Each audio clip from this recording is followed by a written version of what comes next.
Jason Laux here from secretlender.com, and I've been helping investors get started in this business and take their business to the next level for over 14 years. And we've helped over 15,000 students raise their business, raise their expectations, and increase their business to the next level.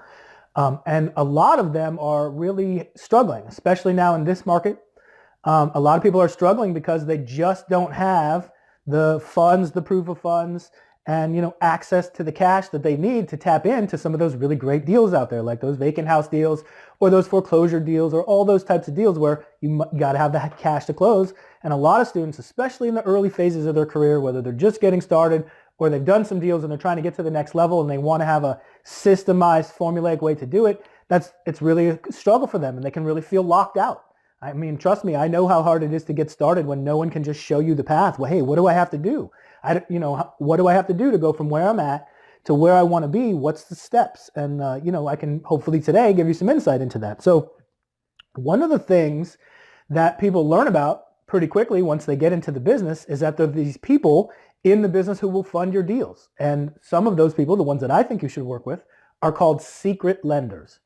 Secret lenders are private lenders. They're people with investment capital. Oftentimes it's in some other investment now, not us. A lot of times they're sick of losing money in the stock market, or they're sick of the ups and downs, even if overall they're doing okay. Or maybe they're looking to retire sometime soon and they can't afford to be going down. You know what I mean? If you look statistically at the stock market, every 10, 12, 15 years, there's a crash, right? And so if you're going to be retired anytime soon, or you intend to be retired for 10, 12, 15 years, you might not want to suffer that down. Keep in mind, it goes down and you don't have time to get it back, right? Anyway, so there's a lot of people out there who have investment capital who will back deals for investors like me and you, right? Well, some of them are in the business of lending money. Those are existing private lenders, and I don't have anything against them. I'm not mad at them or anything.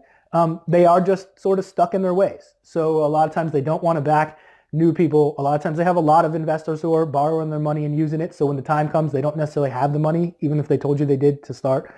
Oftentimes they want higher interest rates. They want points. They want all this because they're in the business, right? They have to operate the business as well as have a good, safe investment. For all those reasons and more, I prefer secret lenders.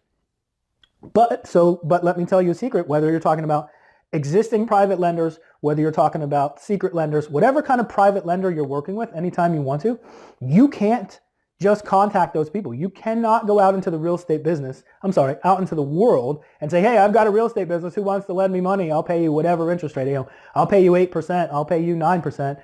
You can't do that. It's illegal. The Securities and Exchange Commission is worried that big bad business owners like us, and of course I'm joking here, are going to go out and, get people who don't know what they're doing to invest in risky stuff, right? They don't want anybody coming in and talking grandma out of her retirement funds, right? So they've put a lot of rules on it. Well, one of those rules is you can't even discuss an investment with anyone, with them investing in you, I guess I should say, that you don't already have an existing relationship with. So, I know there's a lot of websites out there that'll sell you a list of private lender leads. And by the way, most of those leads are tire kickers. They're people who just filled out a form on the internet. They're not lenders at all. And a lot of them are hard money brokers who are looking for a commission. So they want to get in between you and your lender and make that in-betweener commission. But here's the thing. Even if there is a list of leads that exists, you're still not allowed to call those people. It's against the law, right? But it's not against the law for that website to sell you the leads in the first place. So I know there's a lot of them out there that are $100 a month, or sometimes they'll sell you a list for $500 or something. And they know that even if they sell you this list of leads who are not actually lenders, they're just people talking about lending, you're not allowed to contact them. Even if they gave that website their email address, which, hello, is that what a private lender does? Even if they gave somebody their phone number, even if they said, yes, raise my hand, yes, please contact me, you're not allowed to.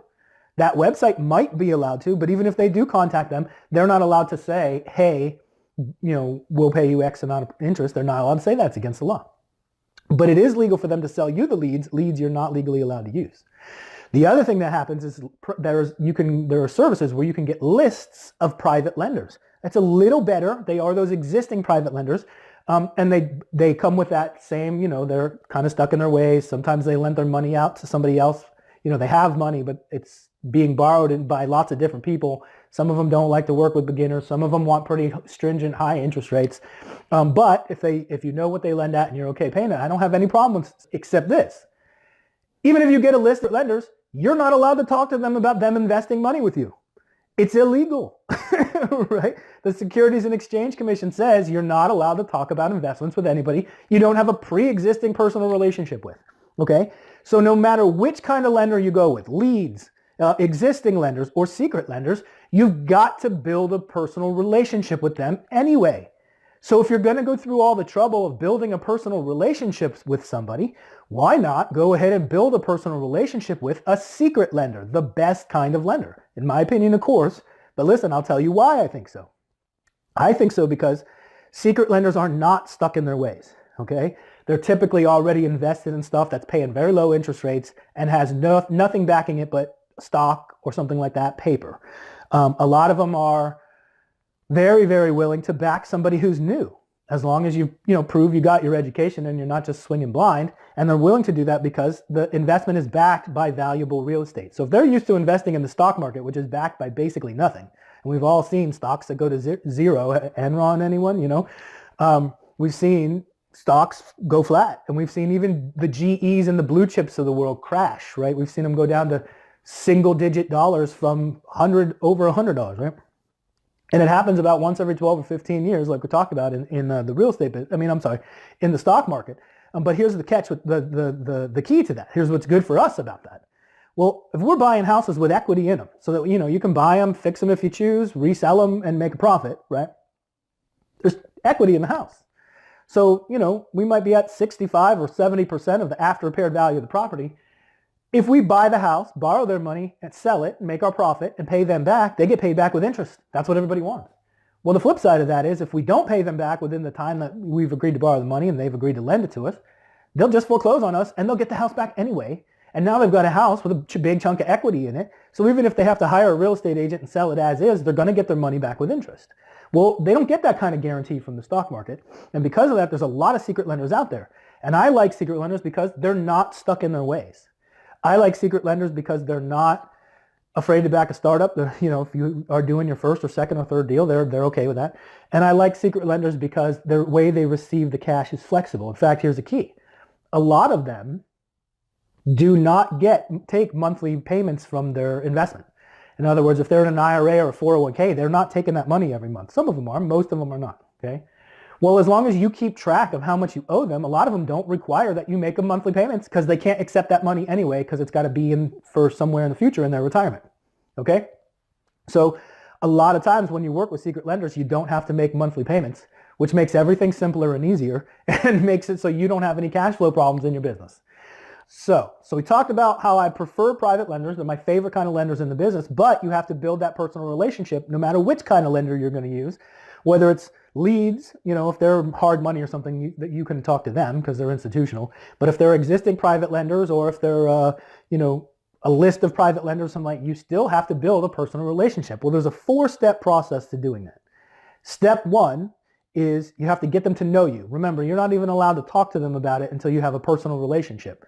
We use a voicemail that offers to give them what we call the private lender letter. It's basically a 8 or 10 page document I wrote that says, here's what we do, here's how we do it, here's some examples, here, this is the kind of deals we do, and here's how it's good for you, okay? If they request that, that's one point of contact.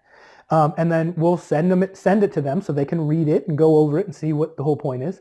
And then we'll call them on the phone, and on that phone call, we don't necessarily hardcore sell. The reason is because we have to have at least 2 touches. The Securities and Exchange Commission says if you talk to somebody twice, then now you have a personal relationship. So we have to talk to them at least twice. So the first time they hear from us is when we say, hey, call up and we'll give you this free investor letter. And you can do that on a website. You can do it with a voicemail. You can just hand it to them in person if you meet them in person, right? Now that's one touch. The second touch is we follow up with that. And we follow up and we build rapport with them. So now they've read the letter that's about us. They listened to the voicemail. We've already done what we said we were going to do once. Now we get them to know us. Now we get them to like us by they read that letter and we call them back and we're friendly. Okay? Now we got to get them to trust us. Well, in order to get them to trust you, you're going to use a credibility kit. Credibility kit doesn't have to be extreme, and you don't have to be an expert in the business. You're not going to tell them you're the big bad investor that you've made millions of. I mean, if you have, feel free to say that, but it isn't necessarily a plus. I know a lot of people who talk themselves out of lenders by trying to sound too professional because the lenders just think, hey, this guy knows more than me. He could be lying, he could be taking advantage of me. I wouldn't even know it. And then they just feel a little uncomfortable, right? Whereas if you come out and you say, like, I'm Jason. I say, hey, I'm Jason. I buy houses. And I pay the people who fund the purchase and rehab of those deals top dollar. That's it. That's all I say. And, you know, I'm not trying to sound corporate. I could give them a list, and of course I will. In my credibility kit is all the paid off mortgages that I have, right? It's just a list of them. I mean, I could put each mortgage in there, but it'd be like, you know, I don't know how tall it would be, but it's more than one filing cabinet full. But when I didn't have that, I had stuff in there like, hey, I just finished this great real estate training. I do have deals. I own properties right now. Here's their addresses. You know, I had bought them as rentals. They weren't great deals, but they were proof that I do what I say I do, right? You know, referrals from my bank, referrals from my accountant just saying, hey, listen, he really is who he says he is, right? So you need to prove you are, you know, you are who you say you are. You do what you say you're going to do, and you know what you're doing, okay? And of course, we use a credibility kit that you can assemble. You just add your stuff to our kit, and it's a simple, straightforward process. And last but not least, you know, you got to get them to know you, get them to like you, get them to trust you, that you are who you say you are, and you do what you say you're going to do. And then you got to get their money out and working. So all the time I have students ask me, they say, well, I've got a private lender who says they want to lend to me. How do I lock them in, right? How do I make it so they can't say no at the last minute or something like that? And I say, well, look, there's a lot of, you could have them sign whatever you want them to sign. But I'm telling you right now, no judge in the world is going to compel them to lend to you, because if they don't want to, they don't have to, right? So the very best thing you can do is get their money out and working. Of course, there's a process for that, a process that's kind of outside the scope of what we're talking about here today. But remember, at the same time you're building your private lenders and your resources, you should also be out there finding deals. Deals that if you don't have your resources in place yet, you can just flip for cash to somebody like me who's a cash buyer. And there's guys like me all over the country, right, who buy and sell houses. So you can find somebody like me and say, listen, I'm getting it at this price. I'm selling it to you at this price, and I'm making this much. I say, okay. As long as it's still a good deal for me, right? And I understand that I'm rewarding you for finding a great deal at the beginning stages of your business, and you flip them to me and you make that wholesale profit, right? And then I'll go do the deal with my resources. You go get the next one because you're getting paid while you build your business, okay? So I hope that's helpful to you. You got to get them to know you, get them to like you, get them to trust you, and then get their money out and working on a real life deal. And that's how you get lenders for life, okay? Once you do one deal and you pay them back with interest, what are they immediately going to want you to do? They're going to say, well, now I'm not earning any interest. You got another deal? I want to get my money out and working. And that one lender, you know, and just think about it. If you've got one lender who just has enough money for one deal, and you can turn those deals every 3 to 6 months, you're looking at, you know, 2, 3, 4 deals a year for each lender that has enough money to do one deal, right? Because as soon as you give them their money back, they want you to borrow it again and do another deal, okay? You get 2 lenders, and you're talking about 4, 6, or 8 deals a year. 3 lenders, you see the process, and it all starts with 1. So get out there, find those excellent deals, find those secret lenders, go forth and prosper. So once again, I'm Jason Louch from secretlender.com. If this is what you're into, if you love it, great. Feel free to share it with anybody, especially if you know somebody who needs to hear this. If they feel like every avenue's been blocked, if they're really struggling right now, or they're dealing with the real estate agents and the mortgage brokers and the in-betweeners of the world telling them, you got to fix your credit and save your pennies and buy rentals for 30 years and all that stuff. If you know anybody like that, feel free to share this with them. I love helping people out. I love helping people see the path to go from where they are to where they want to be. And, you know, if you enjoyed this video as much as I like making them for you, great. Thank you very much. Again, I'm Jason Louch with secretlender.com. Talk soon.